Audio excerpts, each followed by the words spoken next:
Esse é o nosso tema de hoje. Se você não está padecendo de ansiedade, tenho certeza que você conhece muitas pessoas.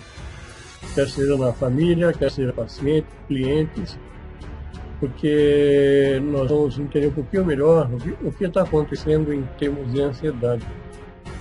Existem duas realidades, uma pré-pandemia e outra ao longo da pandemia. Isso está trazendo muito prejuízo à saúde mental, à saúde psicológica das pessoas, né?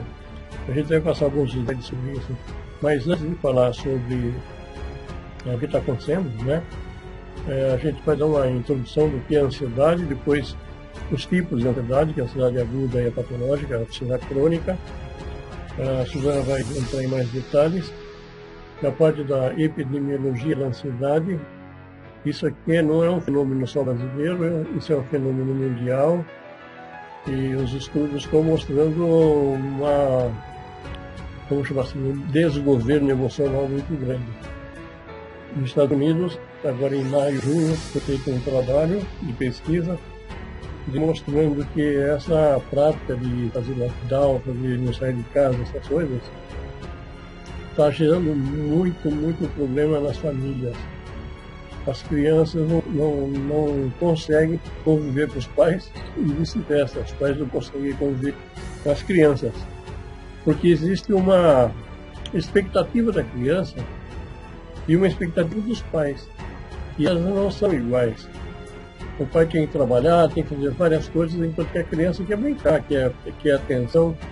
Isso está levando a uma série de consequências muito desastrosas, que é a parte de violência doméstica. Com abuso físico, abuso sexual e com maus tratos, e isso em crianças, né? Então nós vamos ter aqui uma geração pós-pandemia, quando essas crianças crescerem, muito problema, muito problema.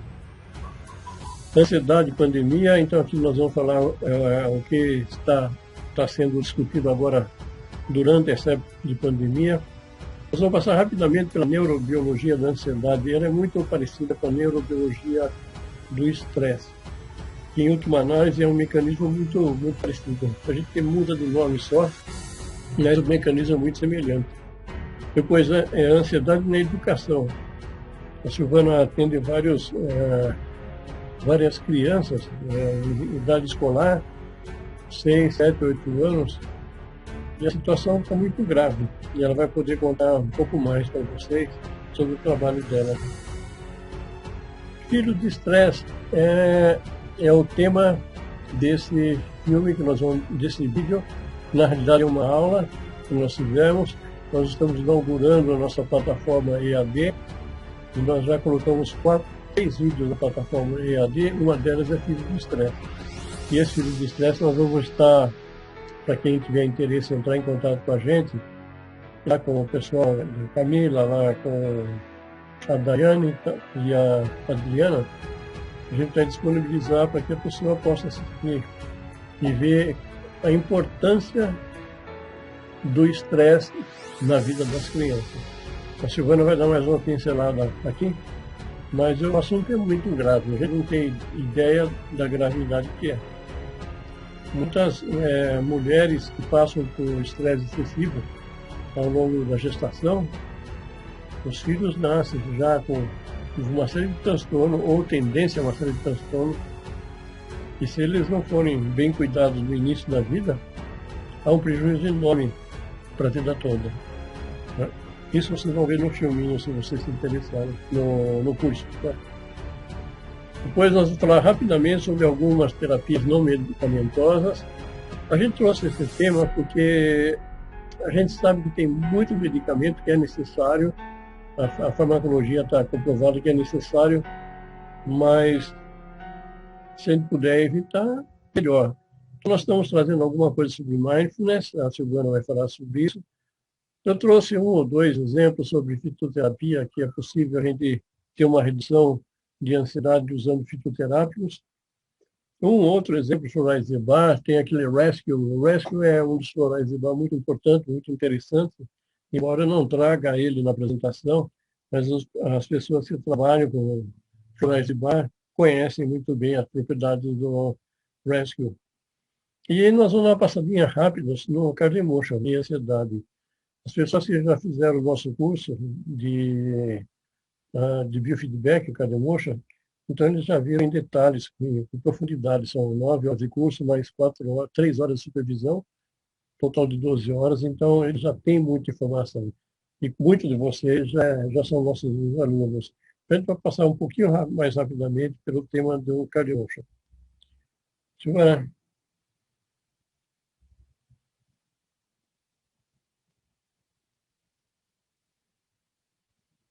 Silvana.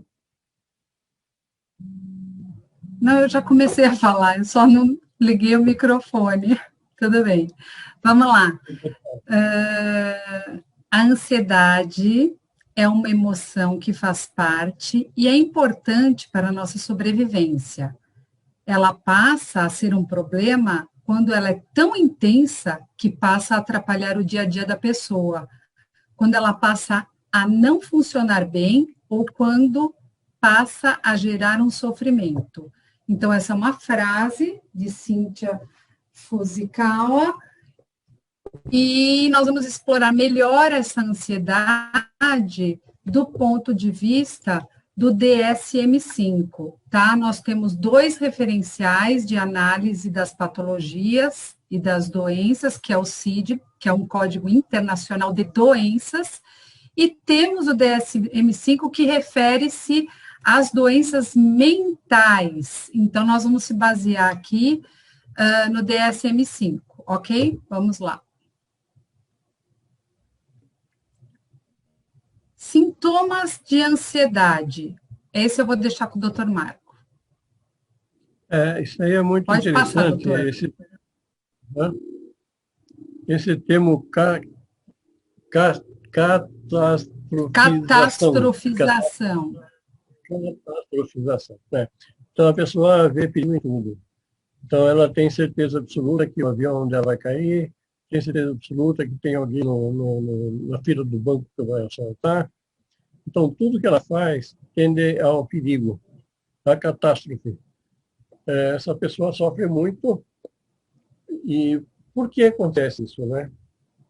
O mecanismo é bastante simples de entender, mas é difícil de controlar. Nós vamos falar um pouquinho sobre a atividade da amígdala, e a amígdala que faz todo esse serviço de nos deixar protegidos, só que ela exagera, para ela começar a ver perigo em tudo, né? Embora todos os sintomas de ansiedade, todos os transtornos de ansiedade, de uma modo geral, passam pela amígdala do hipocampo.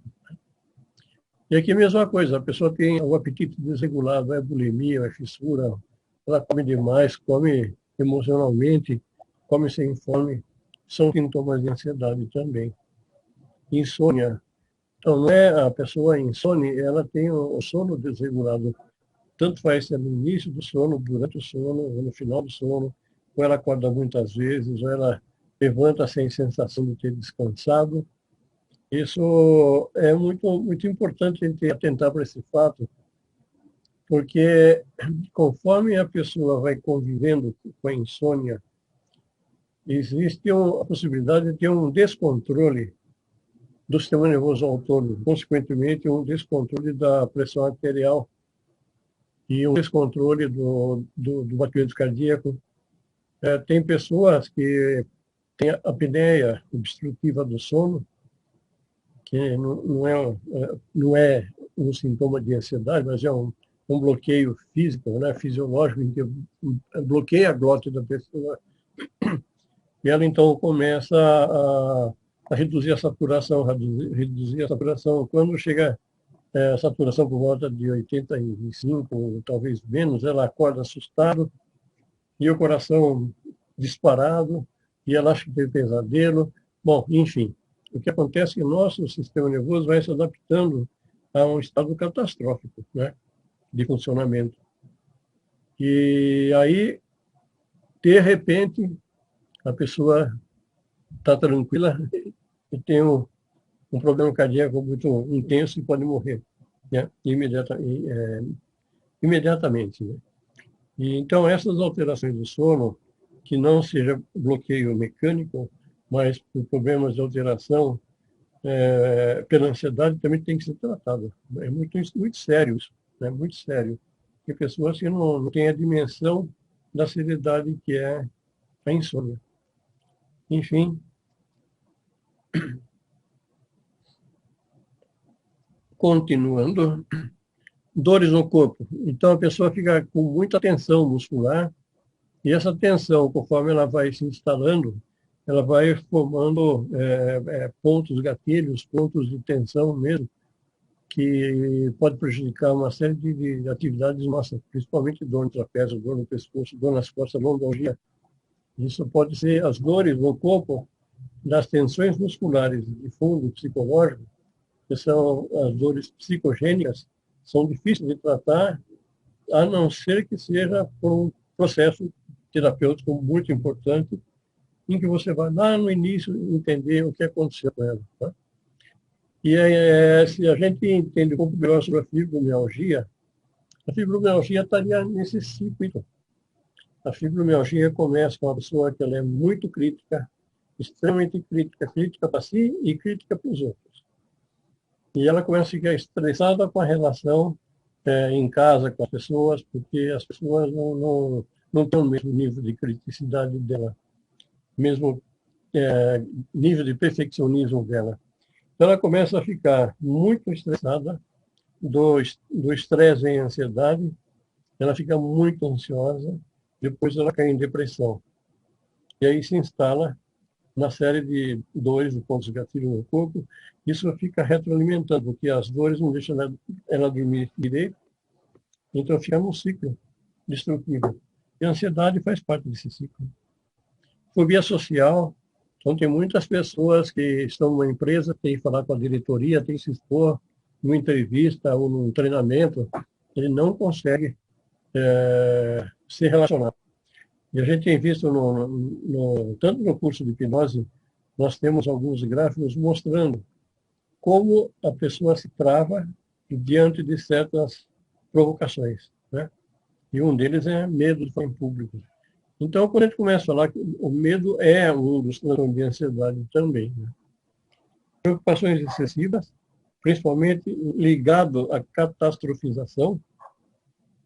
E, por fim, a pessoa parece que está em uma crise de nervo praticamente constante. Qualquer hora acha que vai explodir, vai explodir, vai explodir. Então, ela chega no limite e é muito, muito, muito ruim. A gente vai ver que as pessoas que vivem nesse padrão, elas estão liberando constantemente adrenalina, e a adrenalina, que é o hormônio do estresse, a gente fala adrenalina, na realidade é noradrenalina e epinefrina, né? A gente fala adrenalina como nome genérico, mas ela começa a desgastar o organismo, que depois, logo em seguida, ela começa a produzir, o organismo começa a produzir cortisol. O cortisol é um neurotóxico, é um neurohormônio neurotóxico, que ele pode levar a prejuízo do hipocampo, e que o hipocampo é a base da nossa memória. Enfim, ansiedade, estresse, são duas coisas extremamente ruins. E aí, como é que a gente pode diferenciar a ansiedade como uma resposta normal ou uma resposta patológica? Oi? Uhum. Vamos lá? Vamos. Então, posso falar aqui? Uhum.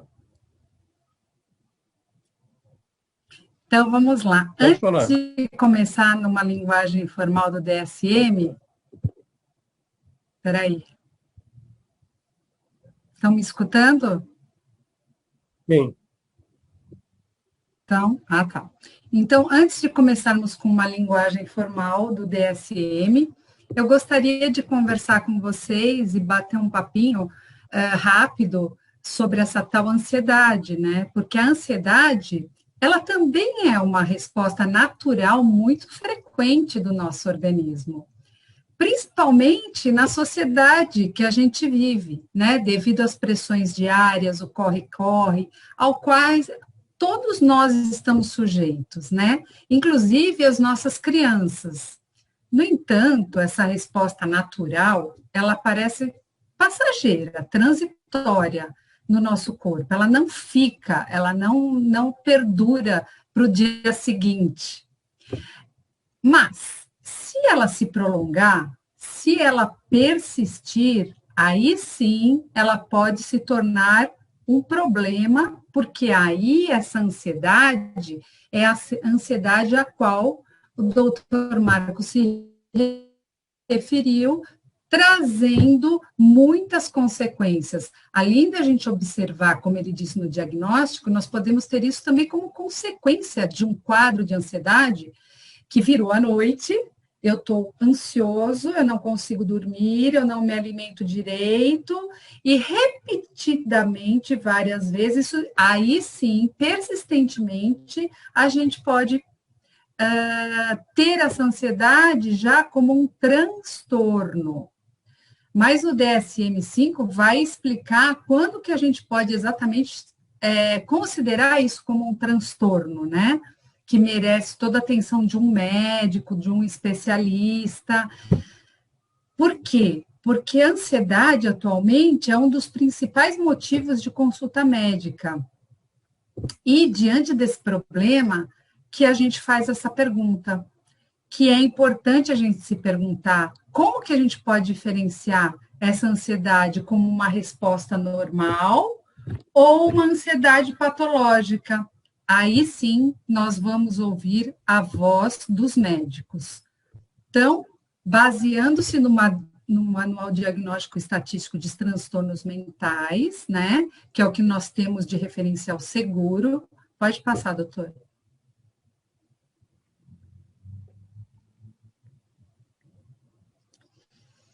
Ele faz essa diferença da seguinte forma: os transtornos, veja que eu já estou colocando à frente da palavra ansiedade, transtornos. Os transtornos de ansiedade se diferenciam do medo, porque o medo é a resposta natural que nos preserva a vida, ou da ansiedade. Então, ele já coloca para a gente que a ansiedade tem alguma coisa a ver com emoção, tá?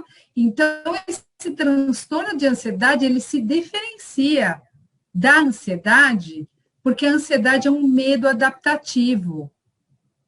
Por serem excessivos ou persistentes, ele se torna um transtorno, mas além de períodos apropriados ao nível de desenvolvimento, ou seja, vai além do tolerável. Vamos passar, doutor?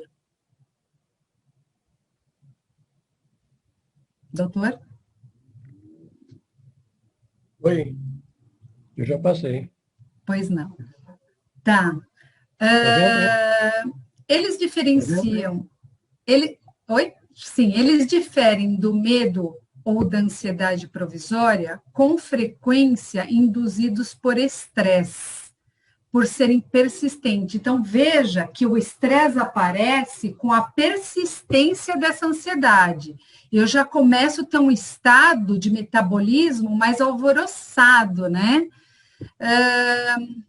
E considera-se que essa persistência no adulto é por volta de uns 6 meses de persistência. Porém, esse valor, digamos assim, né, essa mensuração, ela é flexível. Depende de indivíduo para indivíduo, de como essa ansiedade chega, ao motivo dessa ansiedade que se torna patológica. Mas baseia-se que se ela persiste por 6 meses, o indivíduo está com esse transtorno de ansiedade. Pode virar, doutor. Em criança, considera-se um mês já preocupante se essa criança vive nessa ansiedade constante, né? Que ela aparece no corpo, essa agitação, essa dorzinha de barriga, esse palpitar, caracteres como quem não quer ir para a escola, quem tem medo de sair na rua. Durou um mês, na criança, já é caso de procurar realmente um profissional, um médico. Pode virar, doutor. Eu vou parar um pouquinho só para eu poder ativar duas coisinhas aqui. Pronto.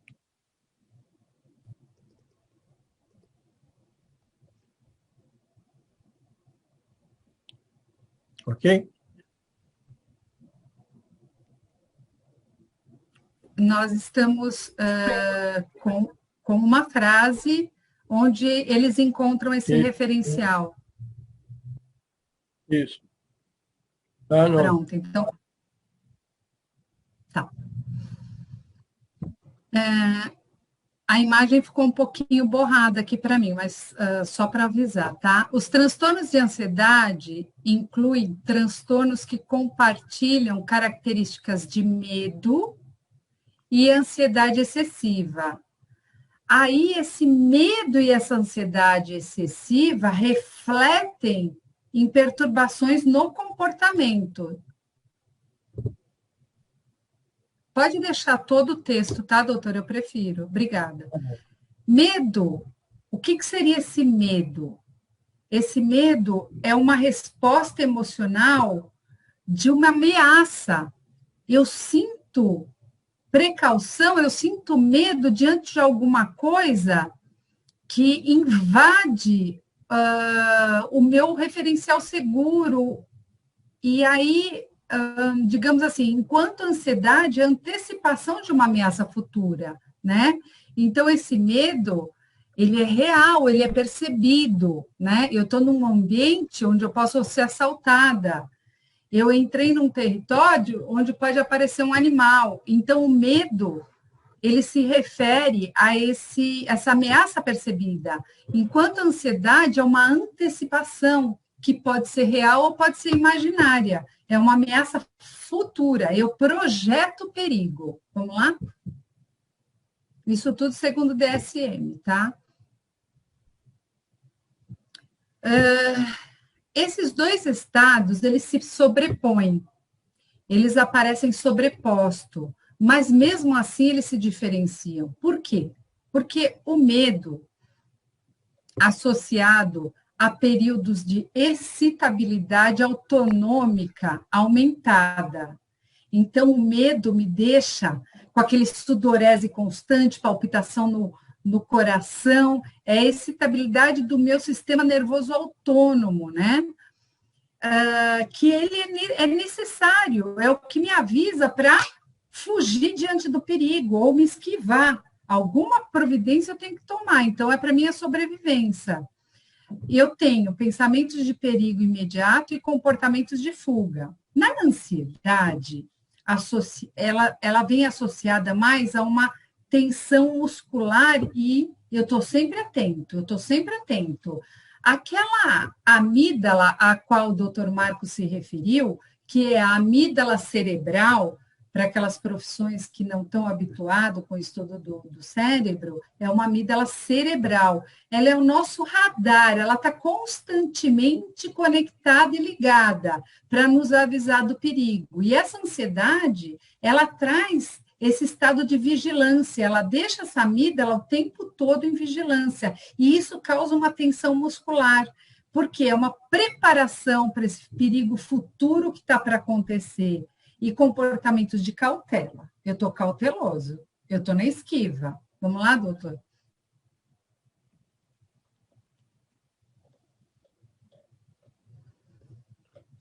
Agora, eu falei para vocês características do corpo, né? Porque a ansiedade, ela se dá no palco do corpo, uma emoção se dá no palco do corpo, segundo nosso referencial, que o nosso referencial é Damásio, né? Então, eu queria dizer para vocês que este palco,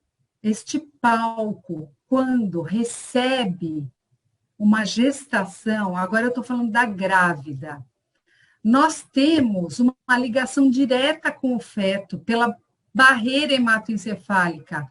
Então, hormônios como, por exemplo, o estresse, eles conseguem atravessar a barreira hematoencefálica. E isso é extremamente perigoso para o bebê, porque excesso de cortisol, que é o hormônio do estresse, excesso de cortisol, cientificamente já foi comprovado que pode, inclusive, gerar prejuízo na parte biológica deste bebê, reduzindo o hipocampo, que é responsável pelas memórias, reduzindo a espessura do córtex, que é responsável pelas funções cognitivas, pela nossa inteligência. Então, causa danos nesse bebê e essa criança já apresenta desde cedo caracteres, por exemplo, de TDAH, de fobia social. Nós vamos ver isso um pouquinho mais para frente. Então, grávidas estressadas constantemente levam esse cortisol para o seu bebê. E na infância, essa criança que vive problemas, que vive estressores e ela está começando a viver o mundo e ela sofre traumas, agressões, essa criança, ela fica com esse aprendizado. Na infância, ela não entende o que ela viveu. Ela não compreende ainda esse perigo. E a prevenção é o medo, para que ela fuja, para que ela se esquiva desse perigo.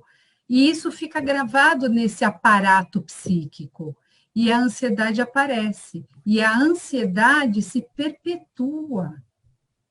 Ela fica gravada no registro psíquico e ela se perpetua com diferentes desdobramentos ao longo da vida, influenciando, inclusive, a sua vida adulta. Então, por isso que é importante conversar com um profissional. Por isso que é importante abrir a possibilidade de diálogo para melhor entender a sua própria vida no presente, o que está acontecendo agora, e verificar o que houve no passado, para reconstruir, ressignificar essa força de viver. Então, aí nós entramos com a possibilidade da medicina integrativa, das terapias complementares, porque conversar e aplicar algumas práticas independente da medicação me leva a entender o que aconteceu comigo e ressignificar. Podemos continuar, doutor? Eu só queria acrescentar uma coisa, Silvana. Pois que não. A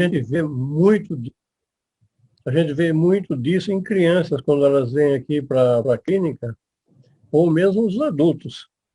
Quando a gente faz regressão com hipnose, a gente identifica exatamente quando começou o problema. E a gente tem como um ponto importante assim, se você tem um fato real ou imaginário, com uma alta carga emocional, isso fica tatuado, como se fosse uma tatuagem. A gente fala a tatuagem da alma, mas na realidade são estruturas neurais que se formam e a tendência, apareceu uma coisa aqui, e a tendência é essa estrutura ela se fortalecer ao longo da vida e se repetir. Então é muito comum você ver pessoas que passaram por abuso sexual, por agressão, como eu falei, né? Agora se imagina como é que vai ser nossa sociedade daqui a um tempo, com esse problema todo de pandemia e as crianças vivendo isso.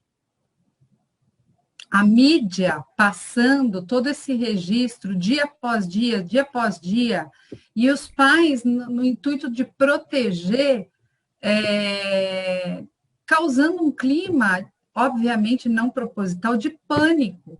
Então, isso já vai sendo registrado. Medo do vírus, medo do ambiente. Isso pode virar um toque futuro, de ter que lavar a mãozinha o tempo todo e outras coisas mais, né? Pode, não é que vai. E essa ansiedade na infância, né? Como é que ela se apresenta? Porque o estresse, ele não tem idade. A gente acha, quem ainda acha que criança esquece as coisas, está equivocado. Ela fica gravada no registro de uma memória implícita, que o doutor Marco vai falar dela. Ela, às vezes, não pode verbalizar, mas ela sente no corpo, em determinadas situações, o perigo iminente que ela passou e que está registrado. Então, muitos dos transtornos de ansiedade, porque aí os transtornos, veja bem, eu estou passando da ansiedade para os transtornos, eles se subdividem em vários, Mas na criança, o que a gente observa? Muitos dos transtornos de ansiedade se desenvolvem na infância e tendem a persistir se não forem tratados. A maioria ocorre com mais frequência em indivíduos do sexo feminino. A prevalência é no sexo feminino, de 2 para 1 referente ao masculino, tá? E cada transtorno que desabrocha dessa ansiedade patológica é diagnosticado somente quando os sintomas não são consequência dos efeitos fisiológicos do uso de uma substância, medicamento ou de outra condição médica. Então, é também por exclusão. Esse transtorno, essa ansiedade, ela não pode vir por medicação e nem porque eu estou doente, a criança está doente por alguma coisa e está ansiosa. Não é isso, tá? E também alguns outros problemas de saúde mental que trazem essa excitabilidade. Separa. Vamos lá, doutor. Para eu terminar minha parte. A ansiedade, ela está relacionada a uma série de reações do cérebro. A hora que a minha amígdala cerebral detecta perigo e manda informação, todos os meus circuitos são conectados. E aí vira uma cascata e liberam neurohormônios que dão o sinal de perigo, pedem a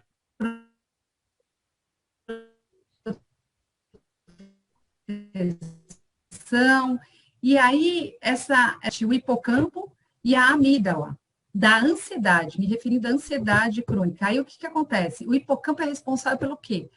O hipocampo é uma região do cérebro responsável pelas memórias e a amígdala pelas memórias emocionais, pelas emoções. E está conectado com todas as outras áreas cerebrais. Isso prejudica demais o neurodesenvolvimento da criança e a aprendizagem. A aprendizagem é totalmente afetada negativamente devido a essas regiões trabalharem nas funções cognitivas dessa criança, na concentração, no foco, na memória. Fica tudo prejudicado. Vamos lá, doutor?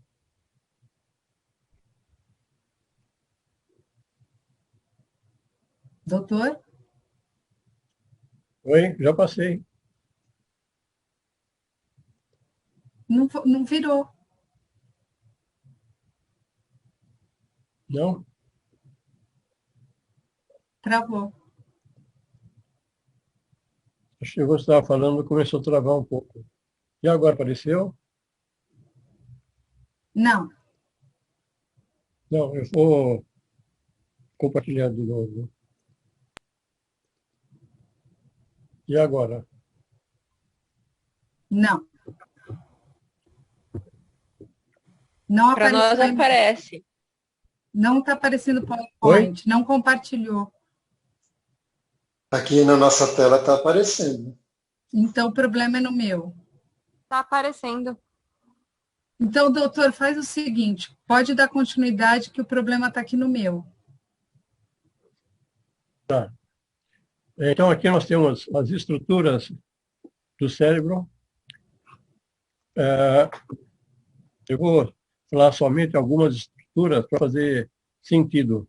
Essa parte mais frontal do cérebro é chamada da córtex pré-frontal. Ela está relacionada às funções executivas, ou seja, foco, atenção, tomar decisão, controle de impulso, aprendizagem e outras.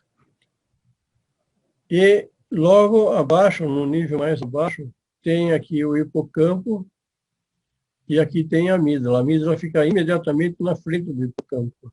Essa partezinha aqui é a amígdala, ela está emendada aqui. Mas quando a gente chama de amígdala, na realidade é corpo amidaloide. Esse corpo amidaloide ele tem conexões com diversas outras estruturas do cérebro. Esse corpo amidaloide ele é, na realidade, um conjunto de 12 subestruturas que estão ligadas à parte emocional, também à parte das sensações, e a parte do sistema nervoso autônomo, ou seja, ela tem uma conexão muito grande com o nosso organismo, né? E quando a gente fala em memória declarativa, são as memórias cognitivas, que o hipocampo participa diretamente com essas memórias. Quando a gente fala em memórias emocionais, na realidade, são atividade da amígdala. Então, nós temos dois corpos amidaloides, um do lado do cérebro direito, outro do cérebro esquerdo. Se a gente colocar uma cera conectando o meu ouvido com o meu olho, mais ou menos no centro, está a amígdala, bilateral.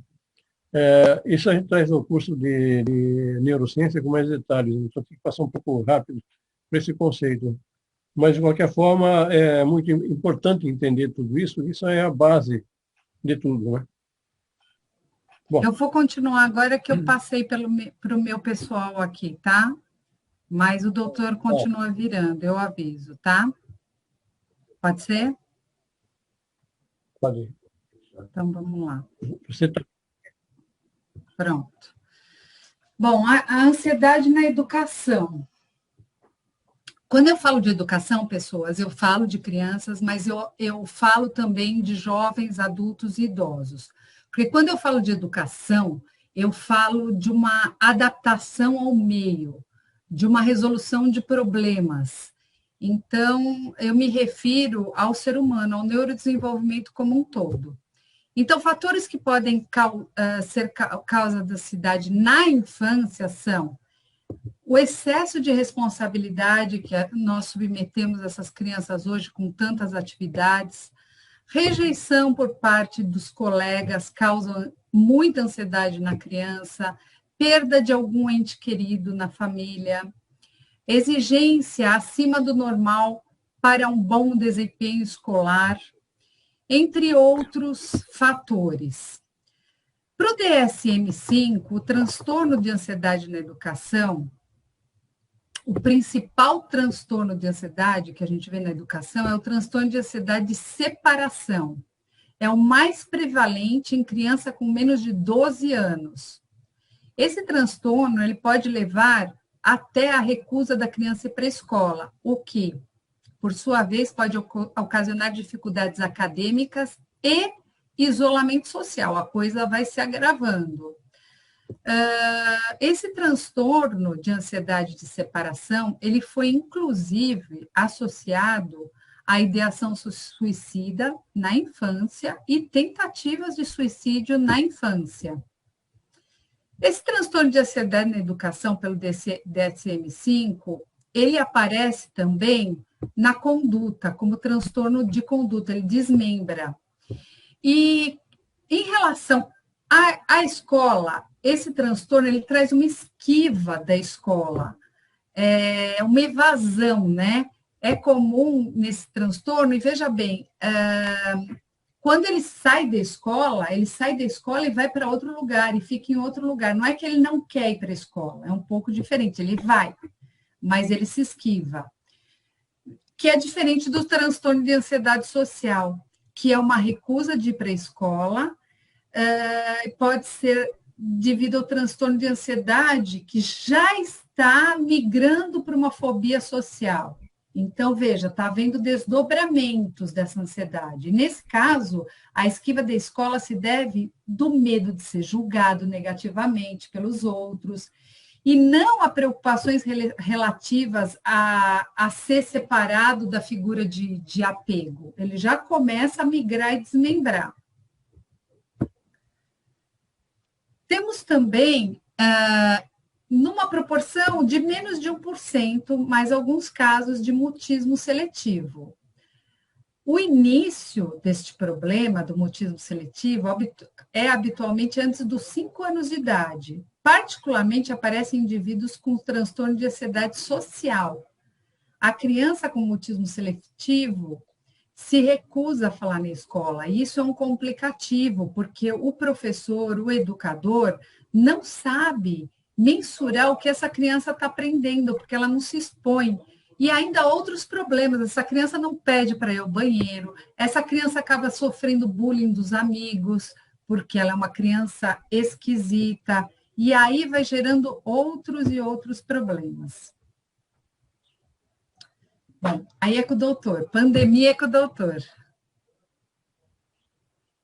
Então, eu falei para vocês que existem vários estudos feitos antes de aparecer o Covid e agora nesse último ano. Esse último um ano e 2 meses, né? Quando você entra na literatura científica, tem muito material falando sobre o problema da pandemia. Então, antes de 2002, tinha outras pandemias. Tinha o SARS, tinha várias outras lá, que a gente se lembra delas, né? Mas não foi esse alarde que está sendo hoje, né? E já nessa época, durante e após a epidemia, na realidade era uma epidemia, mas a pessoa demorava entre 1 até 30 meses para reduzir a ansiedade. Então, mas teve muito problema mental nesse período, né? E agravado entre os profissionais da área de saúde e o público em geral. Quer dizer, todo mundo ficou meio pirado com isso aí. Mas não foi tão divulgado quanto é agora. E várias pesquisas feitas nos Estados Unidos mostram, então, essa ansiedade aguda.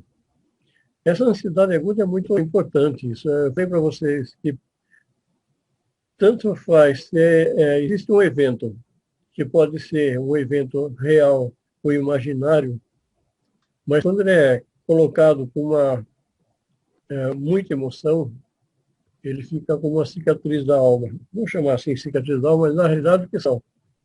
São estruturas neurais que se formam, cuja principal ativação é da amígdala, porque a partir do instante que a pessoa tem ansiedade, tem medo de morrer, aí aparece a amígdala nos protegendo, e aí vem toda a evitação, vem toda uma cascata de eventos para nos proteger. Só que ela simplesmente exagera no fato. Como ela exagera no fato, causa prejuízo muito sério no comportamento das pessoas, né? Isso a gente vê direto no consultório, você vê também direto isso. Que ontem semana passada eu atendi uma moça de 40 e tantos anos, que teve um evento, um abuso sexual quando ela tinha 6 anos. Isso faz muitos anos atrás, mas ela se lembra exatamente o que aconteceu. Isso causa um problema sério de relacionamento. Ela já se casou, já se separou, agora está procurando outra pessoa para casar, não consegue, porque tem uma série de bloqueios. Uma delas é esse. Bom, então vamos falar um pouquinho agora sobre o Covid. Esse trabalho aqui é bem recente, de 2021, de janeiro agora. Ele fala do Covid e saúde mental no Brasil. Sintomas psiquiátricos na população em geral. Infelizmente, essa é a situação. Não só no Brasil, mas global. As intervenções que interrompem as atividades normais do dia a dia, associadas aos sintomas de transtorno de estresse agudo e em outros países, como distanciamento social. O ser humano, ele é um animal social. Ele tem que viver em sociedade. Ele não pode viver sozinho, isolado, a menos de alguns yogis lá nas neves do Himalaia, mas as pessoas normais, elas têm que ter um envolvimento social. Controle comunitário. E aí vem, não saia de casa, usa máscara, blá, blá, blá, blá, blá, que a gente está cansado de ouvir isso. Eu não estou falando se isso é certo ou se isso é errado. Eu estou falando que isso aí traz um problema seríssimo para a gente, na parte do desenvolvimento do estresse agudo, e para as crianças que deixam de ir para a escola, que elas não têm mais essa exposição com outras crianças, elas começam a entrar num certo padecimento. Porque o ser humano é um ser social, não pode tirar ele do meio social, né? E fechamento das empresas e da escola levam a isso, o que é muito grave, muito grave. Tem muitos psiquiatras pedindo, insistindo que as crianças têm que voltar à escola, não pode ficar assim. Bom, os mais comuns, então, a idade, apareceram esses transtornos nas pessoas mais jovens, predominantemente no sexo feminino, parece que a mulher é muito mais sensível que o homem, então é mais fácil ela desenvolver esse tipo de transtorno. Renda baixa, a pessoa não tem como sobreviver, a sobrevivência dela depende do trabalho dela, e essa sobrevivência está relacionada à amígdala, né? Quem fez nosso curso de neurociência entende muito bem o que nós estamos falando.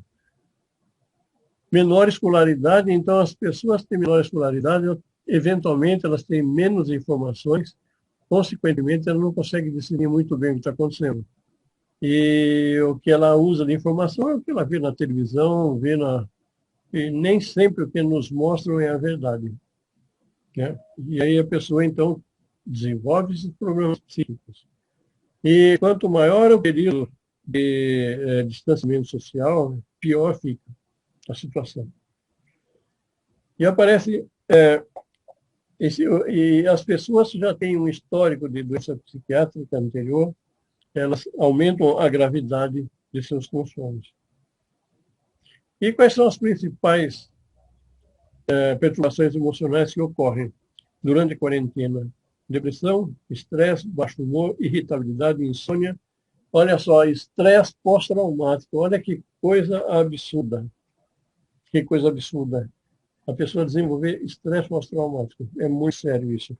Esse artigo é de 2021, agora de janeiro. Então, nós estamos vivendo isso. Quantas pessoas estão passando por isso?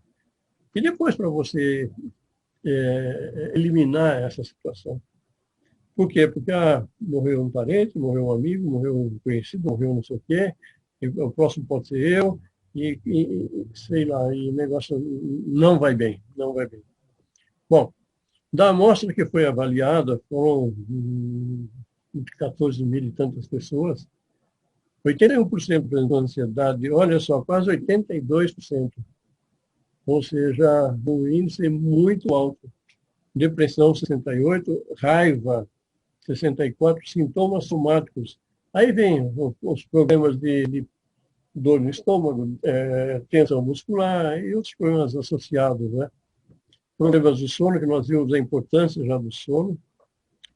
Bom, e as pessoas em quarentena, então, desenvolvem, já mostrei isso aqui. E tem um outro trabalho mostrando o relato de tristeza e depressão, nervosismo e ansiedade, problemas de sono na população adulta brasileira durante essa pandemia.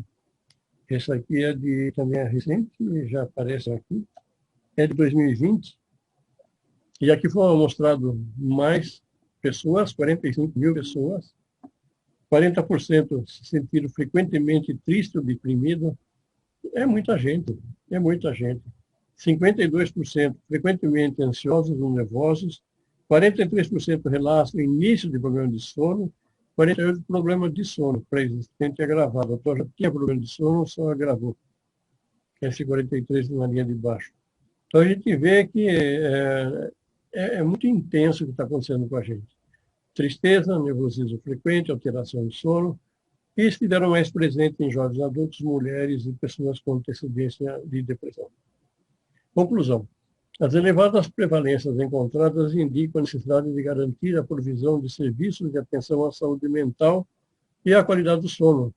Então, não é só UTI, não é só respirador, tem muito mais coisa além disso. É óbvio que a primeira emergência é o respirador, é a UTI, quando é necessário. Mas não necessariamente se esgota nisso. Né? Não se esgota. Saúde mental, imagina só. Mais uma vez, as crianças que estão passando por isso é realmente terrível. O mecanismo da ansiedade. Eu peguei um mecanismo bem simples, porque esse mecanismo é mais complexo. Ele se dá em duas etapas, que é o agudo e o crônico. Eu vou mostrar mais a parte crônica. Mas, basicamente, esse foi um trabalho da Faculdade de Medicina da Federal de Minas Gerais, que ele fala, agora de 2020, setembro, também é recente, a pandemia de coronavírus pode agravar estresse e levar a quadros de transtorno de ansiedade. Então, vocês veem que ansiedade e estresse andam de mão dada, porque o mecanismo é muito semelhante. É muito semelhante. Segundo a Organização Mundial de Saúde, o Brasil, antes da pandemia, já era o país mais ansioso do mundo. Então, vocês veem que isso não é de agora, somente agravou. 9,3 brasileiros têm algum transtorno de ansiedade. E aqui tem transtorno de ansiedade generalizada, fobias, toque, estresse pós-traumático, ataques de pânico e outros. A gente tem recebido vários pacientes, vocês também, né, na clínica de vocês, mas que apresenta esses sintomas de uma forma muito intensa. A gente tem notado muitas crianças, principalmente a Silvana que trabalha com crianças, as crianças com dificuldade imensa de aprendizagem, elas não conseguem aprender. E elas chegam lá, a primeira coisa que elas fazem na clínica, começam a fazer o treinamento com o Cardiomotion, para reduzir a ansiedade, para aumentar o foco. E tem muitas dessas crianças que tiram nota alta, 9,5, 9,8, mas não conseguem ficar mais do que 10 minutos de treinamento. Mas ela vai aumentando lentamente e a pessoa vai fazendo. E a gente tem usado também muito a hipnose nesses casos. Então, primeiro a gente coloca a criança fazendo o Cardiomotion, depois que ele está calmo, a gente coloca em hipnose e a gente começa a trabalhar os problemas dela de uma forma bem lúdica, de uma forma bem com mitos, assim, é muito interessante. O processo é muito interessante. E sempre com autorização dos pais, né? Isso que é importante. A gente não pode fazer nada disso sem autorização dos pais. Segundo a Organização Mundial de Saúde, então, com a pandemia, os casos de ansiedade aumentou 80%. Isso também está de acordo com o levantamento feito pela Universidade do Rio de Janeiro, a UERJ. Então, esse aqui é o caminho que o pessoal da Faculdade de Medicina propõe. Um estímulo externo, que pode ser através de você ouve alguma coisa e se assusta, ou você vê alguma coisa e se assusta. O que significa se assustar? Significa que esse estímulo que entrou no nosso cérebro através dos órgãos do sentido, né? Então ele é levado através do tálamo, que é uma parte central do cérebro, tem 2 tálamos de cada lado, e desse tálamo é levado para a amígdala, e é a segunda parte. Então a amígdala recebe esses estímulos externos e fica muito alerta. E aí ela libera aquilo que eu falei para vocês, o hormônio, noradrenalina e epinefrina, através do eixo chamado HPA. Eu vou mostrar um pouquinho para frente aqui qual é esse eixo. Mas, basicamente, é o hipotálamo, a pituitária é a hipófise, é o seu nome, e a adrenal. E esse hormônio é lançado no sangue, e esse hormônio no sangue viaja para várias células. E ele começa, então, participar dos estímulos do músculo, do estímulo do coração, o estímulo das vísceras, das artérias e veias, e aí prepara o nosso corpo para luta e fuga. Esse seria o quinto estágio, o quinto estágio do caminho da ansiedade. Mas é o mesmo caminho que passa o medo. O medo é exatamente o mesmo caminho. Então, a gente tem uma consideração muito importante quando fala da ansiedade, fala do estresse, fala do medo. E quando se fala em empatia, ainda tem outras partes do cérebro. Ansiedade com falta de empatia, tem no corpo caloso, no corpo caloso não. No giro do símbolo anterior, tem uma parte muito importante relacionada à empatia. Bom, já chegou na hora e a gente tem muito mais slides pela frente. Então, esse eixo que é o hipotálamo, então ele recebe o estímulo da amígdala, e a amígdala faz com que o hipotálamo lance informações para que a pituitária produza esses hormônios, e é ativada na adrenal, que é a suprarrenal. E lá, então, aparecem os hormônios, que é a noradrenalina, epinefrina, e em seguida a cortisol. Então, esse é rapidamente o modelo que a gente detalha mais nesse curso de neurociência, no curso de hipnose também. Bom, então, só para terminar essa aí, como é que nós podemos diferenciar o Covid-19 da ansiedade? Os dois podem ter falta de ar. No Covid-19, geralmente aparecem outros sintomas, além da falta de ar, como febre, tosse. Não aparece de repente, depois que já manifestou alguns sintomas, começa a apresentar a falta de ar, que piora quando se faz esforço. Então, basicamente, o Covid ele predispõe para que várias bactérias invadam os alvéolos pulmonares, formando exudato e dificultando a respiração, e a coisa vai se propagando. Enquanto que a ansiedade, não. A ansiedade, a pessoa fica com falta de ar, mas pode ser momentâneo por algum período, mas ele normalmente recupera. Ela vem de repente, principalmente no pânico, a pessoa acha que vai morrer, porque fica com o coração acelerado, com a respiração acelerada. Vem de repente a pessoa sente falta de ar e começa a respirar mais rápido. Mesmo fora de uma crise aguda, a pessoa sente como se o ar não estivesse entrando. Mas por que acontece isso? Porque o padrão respiratório dela é errado. A pessoa que tem ansiedade, ela respira num padrão respiratório mais tóraco e torácico, e aqui em cima que é mais a parte apical. Isso a gente tem que ter pelo menos 15 respirações por minuto, conseguir manter uma saturação. Enquanto que a pessoa, quando ela respira direito, é lá pelo diafragma, ou respiração diafragmática, a velocidade de respiração dela cai de 15 a 16 respirações por minuto, ela cai para mais ou menos 4 a 5 respirações por minuto. Aí o cérebro emocional entende que ele não está sob ameaça, ele está tranquilo, e aí começa a dessensibilizar da ansiedade. Bom, infelizmente já deu tempo. Eu prometi para a Silvana, você não vai brigar comigo, que a gente não ia passar do horário.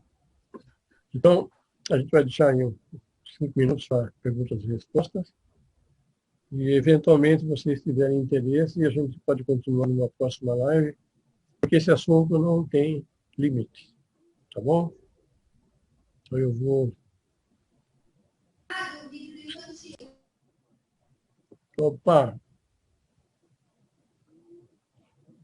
Pois não, alguma pergunta, alguma coisa? Doutor, Oi. só gostaria de lembrar o pessoal que a Adriana deixou uma mensagem no chat, já que vocês chegaram até o final, para quem quiser ter o benefício, deixar o nome ou entrar pelo WhatsApp que ela deixou na mensagem no chat de vocês, aqui no Zoom. Então, quem ainda não colocou o nome, é só deixar lá o nome para obter o benefício do nosso curso online. Então, eu realmente não consegui terminar, mas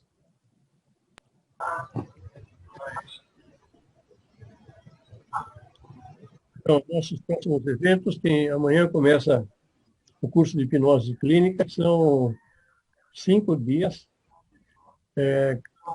são 3 ou 4 horas por dia, e termina com uma supervisão, que é online, e fica 30 dias no ar para as pessoas entrarem, tirar dúvidas.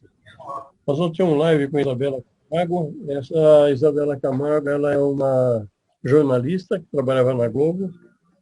Ela teve um problema seríssimo de burnout. Como a gente sabe, o burnout é um tipo de ansiedade terrível, e que muitas pessoas, principalmente trabalhando em banco, professores, pessoas que têm relação com outras pessoas, os professores, né, eles têm muito comum o burnout. Ela teve que ser afastada para tratamento, e um burnout muito sério. Ela catalogou no livro dela, ela escreveu um livro, e ela catalogou 21 sintomas que ela sentia devido à ansiedade ou burnout.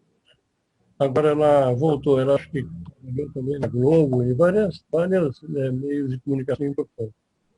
Nós vamos fazer essa live com ela no dia 29, às 19 horas, pelo Instagram.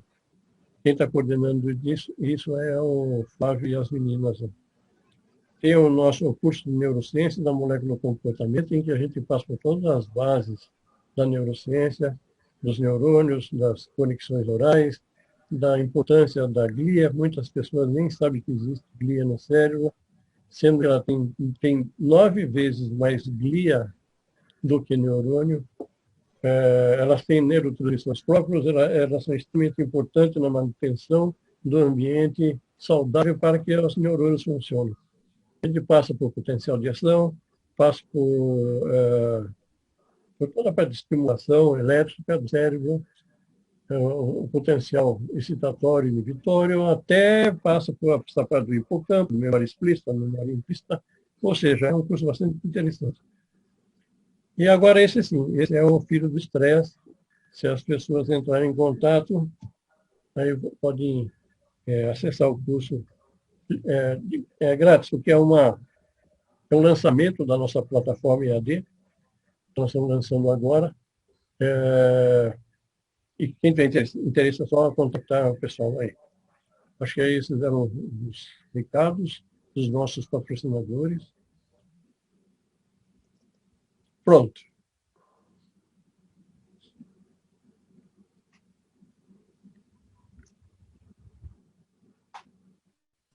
O que mais, pessoal? Dúvidas, curiosidades, pode perguntar. Então, professor, o senhor iria falar sobre abordagens não medicamentosas da ansiedade? Uhum. Se ela ficar, dá para dar uma pincelada, né, doutor? Sim. Quem puder ficar, dá uma pincelada. Vamos falar?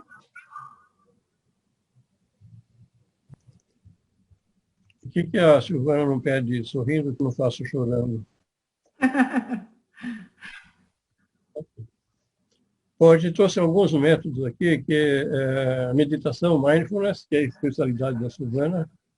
O mestrado dela foi feito na parte da saúde e educação, usando, entre outros, técnicas de atenção plena, que é traduzido como mindfulness. Ela pode falar bastante sobre isso. Ela tem umas 4, 5 formações nesse assunto. Fitoterápicos, eu queria trazer alguma coisa do Ayurveda. A gente trabalha com muito do Ayurveda. Para quem não conhece, a Ayurveda é a medicina indiana. Eu fiz toda a formação aqui no Brasil, fui para a Índia, fiquei fazendo estágio em formação, faculdade, em 2 clínicas, mas o problema é que as ervas, quando eu trago da Índia, chegam aqui a um preço muito alto. Ainda mais com o dólar do jeito que está, é praticamente impossível. De qualquer forma, se alguém tiver interesse em a gente pode até abrir um grupo de estudo, alguma coisa assim. Vou trazer algum outro fitoterápico, porque dentro da medicina Ayurveda, a fitoterapia é a base. Florais de bar é um outro floral só. Tem óleos essenciais também, que não trouxe, mas o biofeedback. Então, existem outras possibilidades que a pessoa costuma tomar um comprimido por dia e pronto. Ele não quer se esforçar, ele não quer sair do padrão. Às vezes é necessário. Então, vamos lá. Senhora, você quer falar um pouquinho sobre os PICs? Eu acho interessante que todo mundo saiba, né, que as práticas integrativas e complementares, elas já foram aceitas pela Organização Mundial da Saúde, inclusive elas estão dentro do SUS. Então, as práticas integrativas e complementares, chamadas de PICs, são tratamentos, são considerados tratamentos hoje, que utilizam recursos terapêuticos baseados em conhecimentos tradicionais e são reconhecidos hoje. Com o intuito de prevenir diversas doenças como depressão e hipertensão, tratamentos paliativos em algumas doenças crônicas. E atualmente, como eu disse para vocês, o SUS, ele oferece de forma integral e gratuita, já na assistência básica, né, que é a porta de entrada, 29 procedimentos de práticas integrativas, reconhecidos como tratamento. Evidências científicas têm mostrado os benefícios do tratamento integrado entre medicina convencional e práticas integrativas complementares. Então, nós estamos falando de ciência, tá? Há crescente número de profissionais capacitados e habilitados e maior valorização dos conhecimentos tradicionais, vem hoje, volta esses conhecimentos, de onde originam essas práticas. E aí nós temos o que o SUS já colocou como tratamento gratuito e já está disponível. E aí o Dr. Marco ele iria entrar nessas que estão em amarelo, porque são as que nós usamos em consultório, né? E as demais estão aí autorizadas para uso. Como disse o Dr. Marco, quem tiver interessado num grupo de estudo para ir mais a fundo nesses assuntos, a gente pode a gente pode montar um grupo e começar um grupo de estudo sobre isso. Mas nós usamos no consultório a Ayurveda, Yoga, imposição de mãos, nós usamos cromoterapia, e elas são aceitas. Hipnose. Hipnose também é aceita como medicina integrativa. E nas escolas está mais do que comprovado o benefício da prática de mindfulness nas questões de ansiedade, falta de atenção e de foco das crianças. Está mais do que comprovado. Tem vários estudos científicos que comprovam. Se vocês quiserem pesquisar, não vou entrar no detalhe.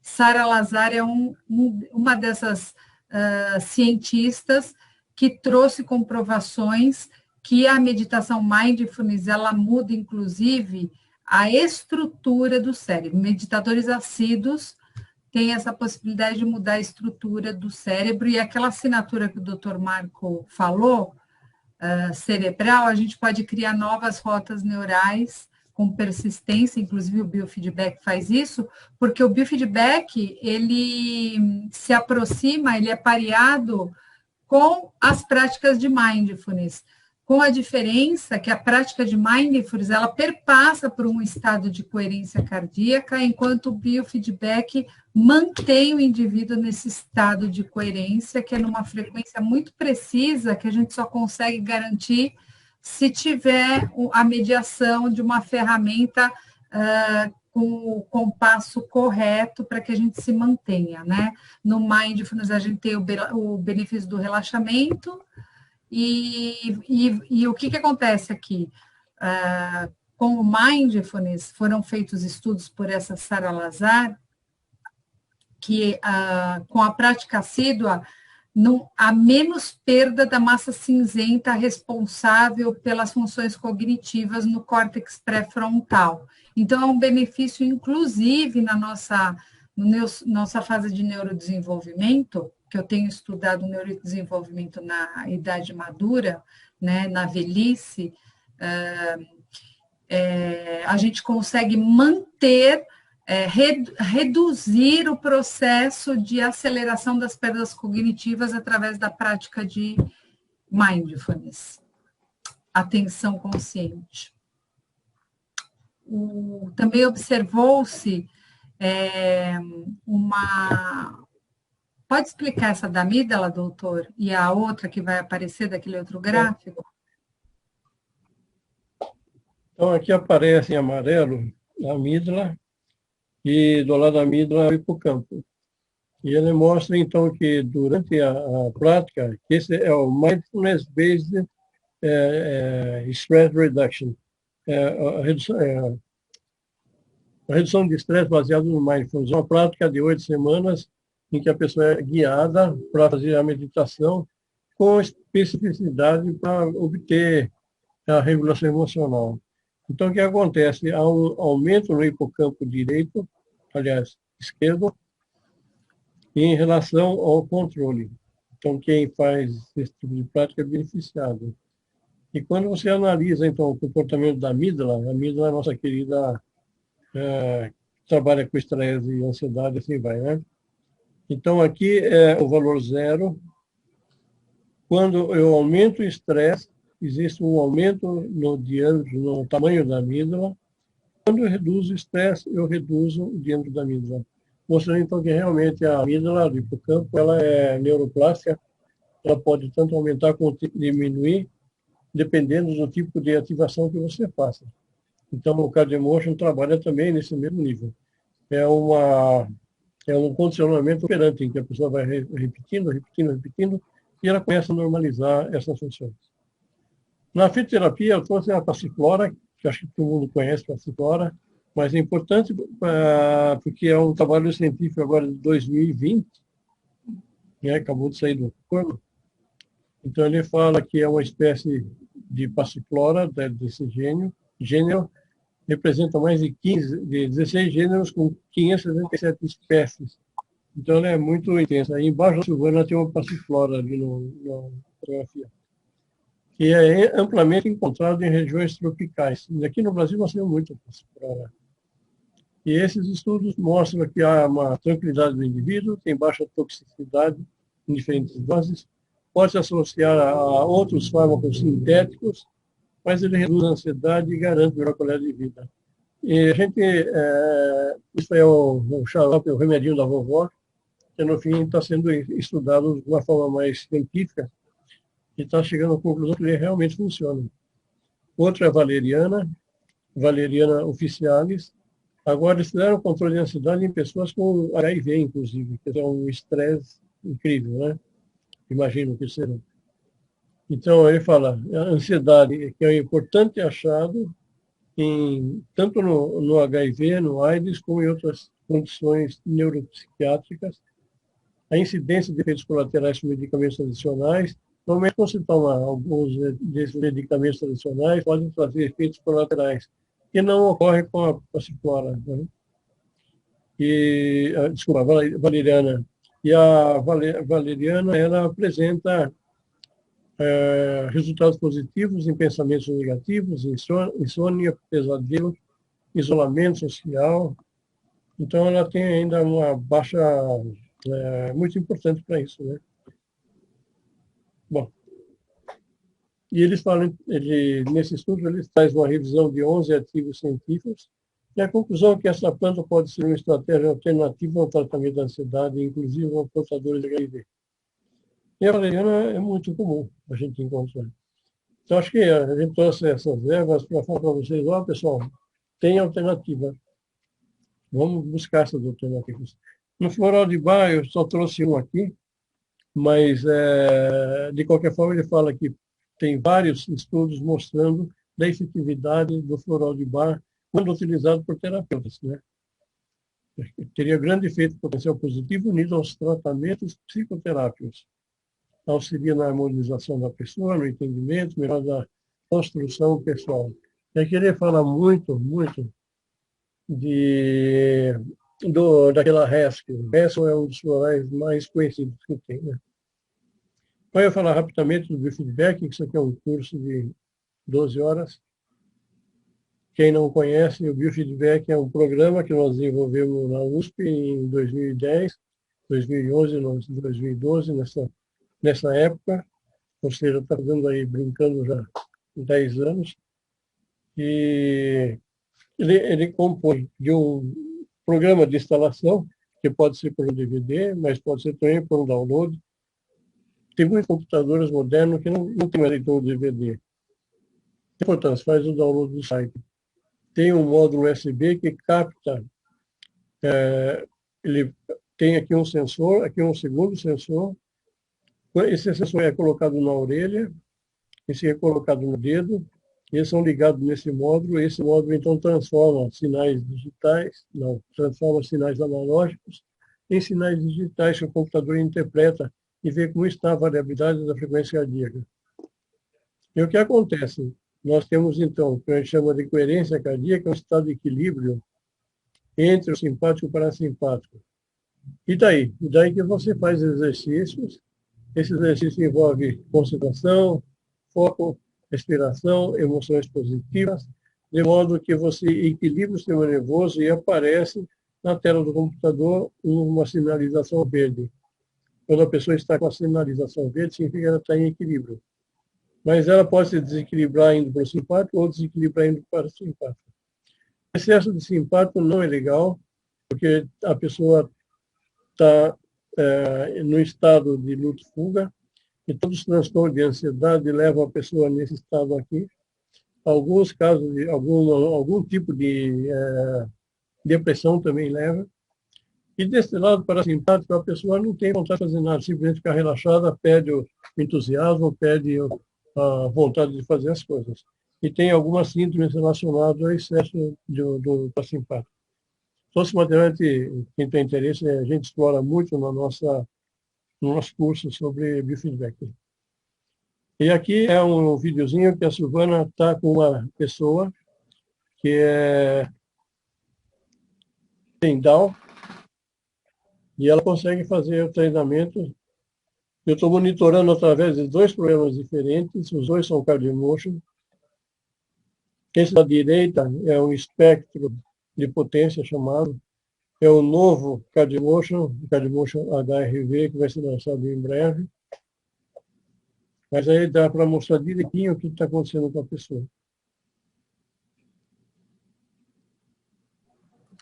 Na verdade, numa linguagem coloquial, é um marcador biológico do estado emocional da pessoa e uma intervenção de equilíbrio.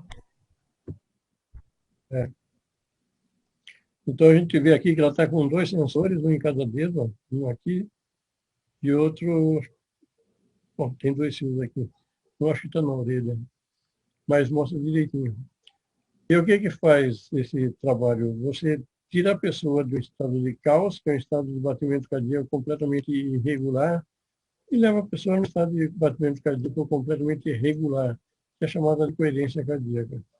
Quando a pessoa entra nesse estado coerente e se mantém nesse estado coerente, ele, através da autorregulação fisiológica e autorregulação emocional, ele consegue, com o treinamento, se livrar de ansiedade, de estresse, de pânico, essa coisa. Mas a pessoa tem que treinar, senão não funciona. Isso aqui é uma pesquisa bibliográfica que nós fizemos também em 2020, mostrando a relação entre a ansiedade e o biofeedback. Nós encontramos mais de 90 artigos científicos fazendo uma correlação entre o uso do biofeedback, que é o tipo CardioMotion, para transtorno de ansiedade e depressão. Então, tem muito material científico publicado, muito material científico. Então, significa que isso realmente existe uma literatura científica para dar todo o suporte àquilo que a gente faz.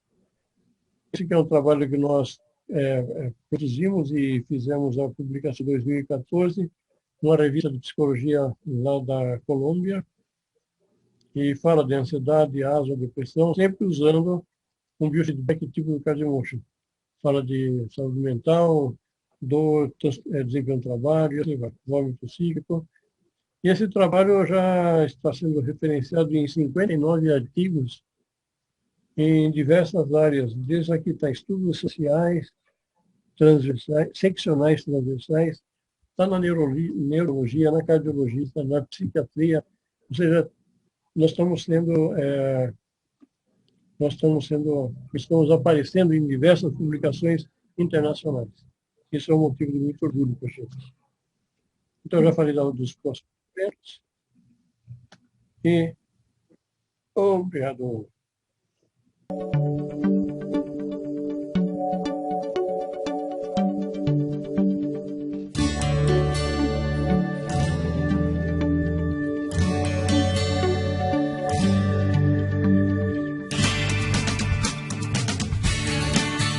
Trânsito, estresse, falta de tempo, ansiedade. Como encontrar o equilíbrio? O seu coração tem a resposta certa e ele fala por meio do biofeedback, uma ferramenta científica que funciona como um canal de comunicação entre cérebro e coração, permitindo que a própria pessoa seja capaz de regular suas reações fisiológicas e emocionais. Com a utilização do CardioMotion, a pessoa passa a ter um autocontrole do sistema nervoso autônomo.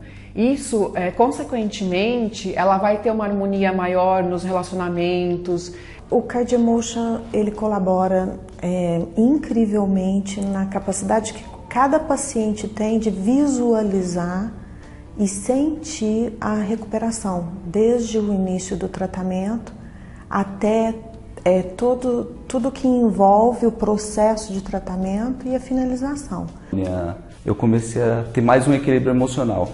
Isso, minhas dores musculares diminuíram 80%. Comecei a conseguir dormir 8 horas por dia sem problema, sem ficar acordando à noite